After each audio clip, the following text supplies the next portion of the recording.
Talking about the Monaro that's right behind us, that I've owned since 1994.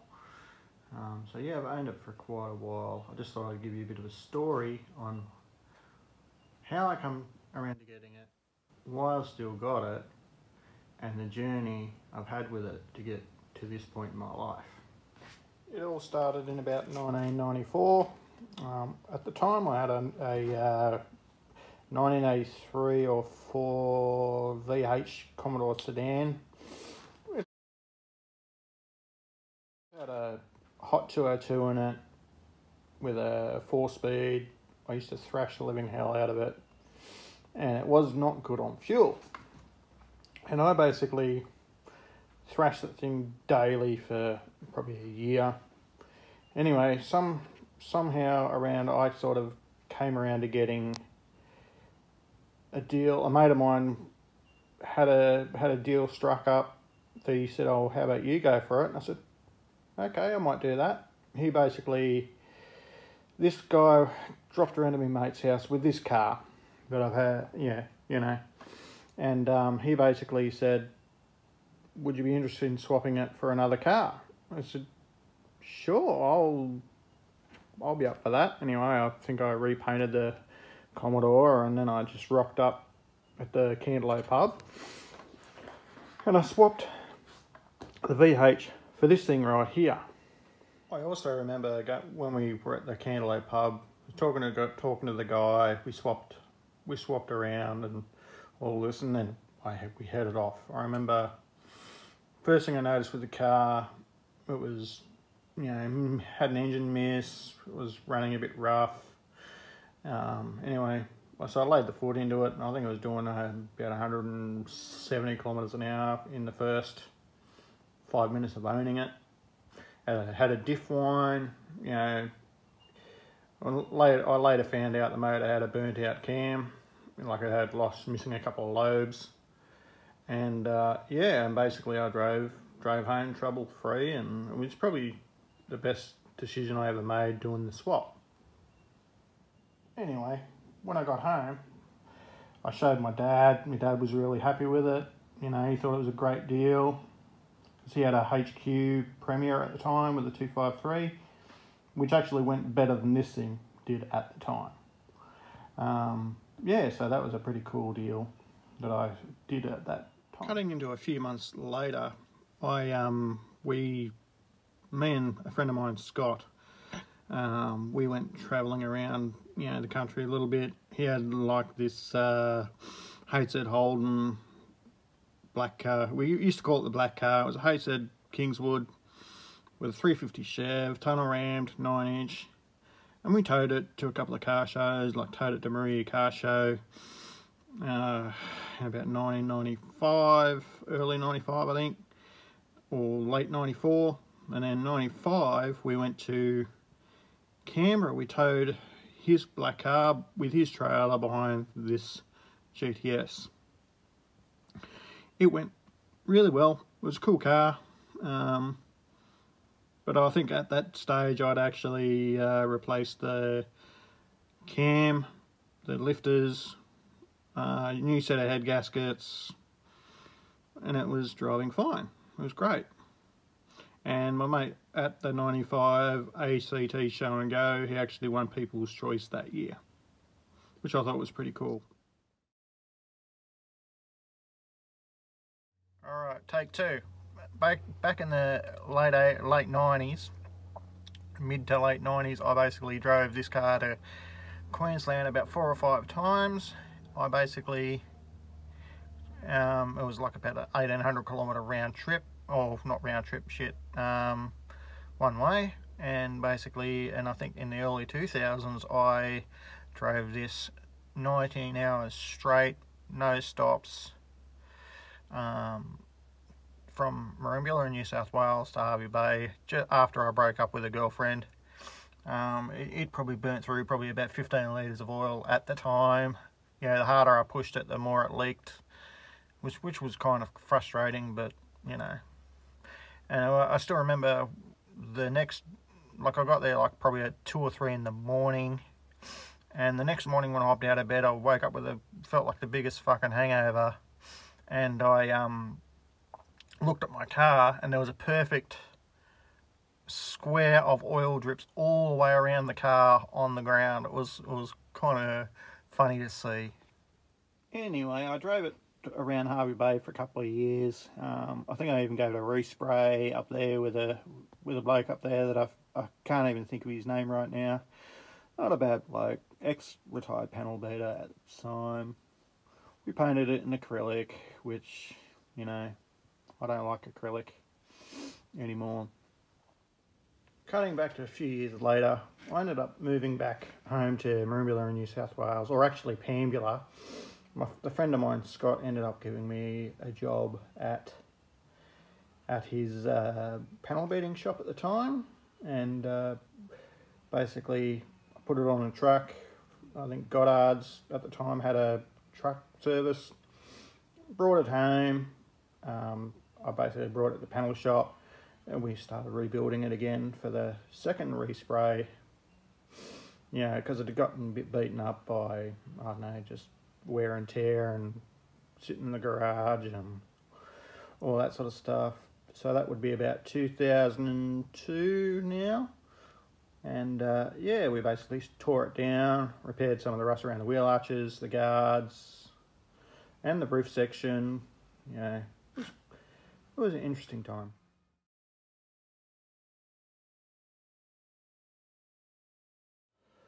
Once I did that, I sort of forgot all about it and sort of missed it. I actually put a small block Chev in this thing, probably about 2001, somewhere around that. And at the time, you know, it was good. It went well. It had a high stall. I had a 9-inch diff under it. I had it fairly modified. It was kind of a fun thing to drive. Do a few little skids out of my friends' driveways. You know, something fun. And then I think took it to Maria Car Show on its own. Did a big fat burnout, which you'll probably see. I'll probably insert a picture.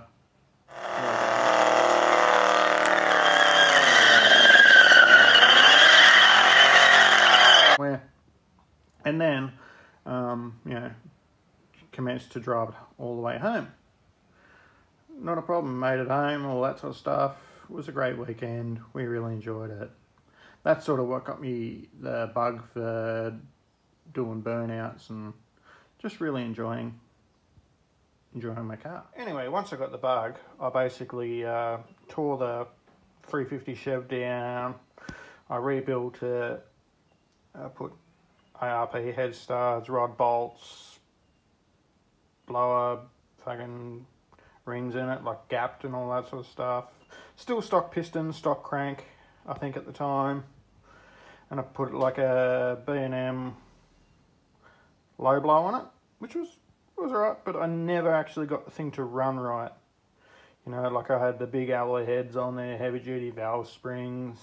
It was all pretty wild gear, but I would never ever get it to run right. Just like I had no power, and the engine was always basically shooting hot exhaust straight out, and you know, couldn't get any power down. So then I ended up getting the shits with it. I think I broke the axle and the diff, and then I ended up pulling the whole driveline out of it, and then I just shelved it all, you know, for a few more years. And I basically put the Monaro back to stock. And yeah, and you know, it was very, I know it's kind of sad at the time that I did it, but it had to be done. And then yeah, as I just said, I put it back to stock. I put standard 308 in it, but I wrecked a HZ Statesman. You know, it was just, the motor was old, it was oily, it was, you know, it did the job. And then anyway, I think a couple of years later, I was doing some pretty heavy burnouts in it at the Speedway, and I ended up spinning a bearing in the big ends, and then the car sat for probably 5 or 6 years, something like that, and yeah, it still ran. You could hear the the conrod trying to jump out and all that sort of stuff, and And yeah, you know, like it didn't do it any favours. And so then I basically pulled the motor out. I had a bit of a deadline. I was having my firstborn child at the time. He was due in a few days. I think I put a blue 308 in it that I bought out of Sydney. And then I slammed that in there. I basically got a blue slip down in Eden. Had a stock diff under it, all that sort of stuff. And yeah, no, got it going good, and we basically drove it to Canberra. I drove around as a daily driver for a few months. Yeah, drove up there, drove back. Not the smartest thing, especially when the air conditioning didn't work with a pregnant woman in the car. But, you know, it was my firstborn. I really wanted to do it. It was pretty rad that I did that, and I'll forever hold that memory. Yeah, anyway, the car sat after the kid was born. You know, I basically parked it back in the garage there. It had a few spots of rust around the roof. You know, basically from about, I'll show you. Basically the rust was from about here all the way to about here. So it was a fair way in the roof. So this whole section was all cut out. And I actually picked up a donor car body shell, which the bottom half of the car was absolutely screwed, but the roof was mint. So I basically cut the gutter, roof, all that sort of section out of it and put it into this. And yeah, so then I started the rebuild on that. And then I took out the 308 blue motor. I basically sold that off to a friend of mine in Tamworth. And basically I ended up having an old 308 that was pretty close to the original date code, and it's not wasn't a Statesman block, you know. And yeah, and basically all I did do it was basically just give it a paint job and put it in. Anyway, cut back to another year, probably about another year later, I basically had the motor in there. I took it down to a panel shop. Actually, I drove it. This is a good story. I drove it to a panel shop. Got a permit to drive it. Drove it out the driveway. I was about 5 k's down the road, and the diff started knocking and rattling and clanging and all that. Obviously, from probably all the burnouts it used to do when I was younger. And basically, I got probably about 2 kilometres from Pambula, and basically the whole diff locked up, back wheels locked up, bent the lower control arms, you know, that connect the diff to the frame, and basically, and then I was stranded on the side of the road. So then I towed it to my friend's panel shop. Then we started the tear down, you know, basically cut the rust out of this side. Basically it was like inner and outer, both sides. Sills needed work on the front halves, inner and outers, which I replaced with all new stuff. And yeah, basically and we just started the rebuild process of making it good and legit and all sweet. And yeah, no, it ended up coming out not too bad for an old, you know. But yeah. And then, so I basically started rebuilding the whole body shell, putting all the panels back on, door trims, rubbers, you know, all that sort of stuff. And then my neighbour at the time, or my current neighbour, basically hooked me up with a bloody, what do you call it, with a car club. But I'm now a car club member. Actually, I'm not a current member, but I'm not really worried about that right at this minute. But I then had on Rego for probably 2 years, in the club, been driving it around heaps, enjoying it. But current day, basically I had trouble with my diff again, with another diff that I put in there. I basically put new axle bearings in there.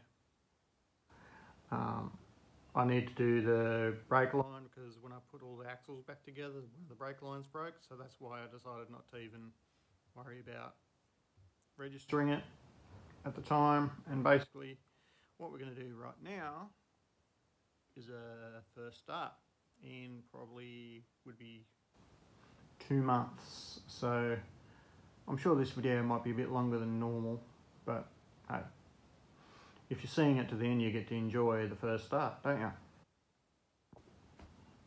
Here goes, live action.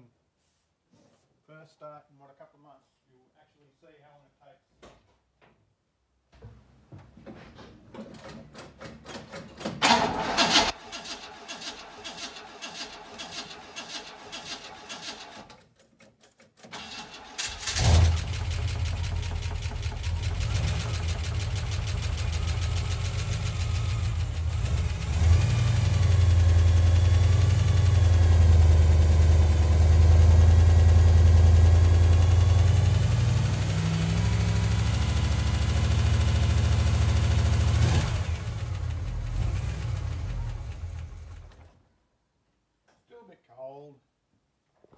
Still a bit cold, you know, but hey, I'll flick you around and I'll show you the engine's vitals, just for funnies.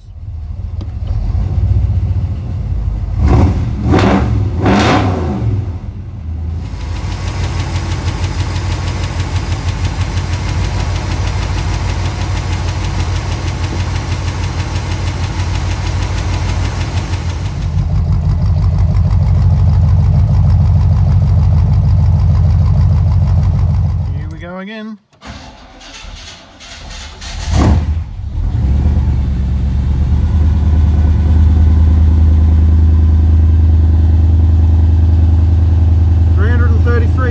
K's on it.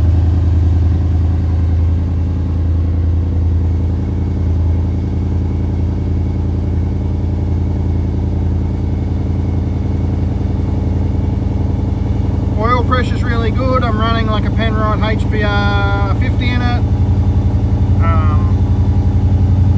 Yeah, I love this car. You know, it's been a great car. I hope you enjoyed the video. Please like and subscribe if you've made it to the very end. Just remember, a skid's not over until it's on rims.